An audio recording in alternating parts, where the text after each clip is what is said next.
قیام پاکستان کے بعد بابائے قوم قائد محمد علی جناح نے سب سے پہلے جس ادارے کو مضبوط بنانے کا اعلان کیا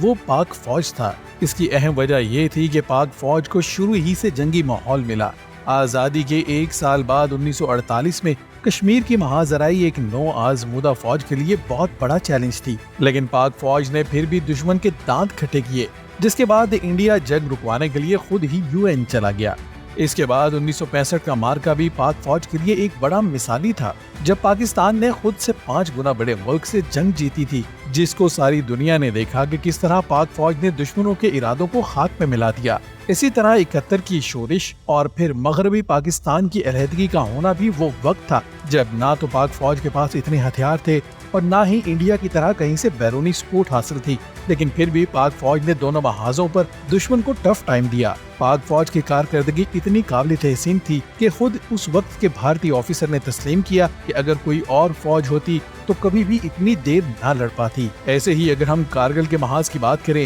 تو اس وقت بھی پاک فوج نے دشمن کو باور کروا دیا کہ وہ دنیا کی عظیم فوج کیوں ہے۔ کارگل کے سخت اور سرد ترین محاذ پر بھی پاک فوج کے چند فوجی جوانوں نے انڈیا کی پوری فوج کو ناکو چنے چبوا دیے۔ حالیہ تاریخ میں دیکھیں تو پاک فوج کا افغان جنگ میں بھی زبردست کردار رہا ہے۔ اگر یہ کہا جائے کہ پاک فوج نے دنیا کی سپر پاور کو نہ صرف شکست سے دوچار کیا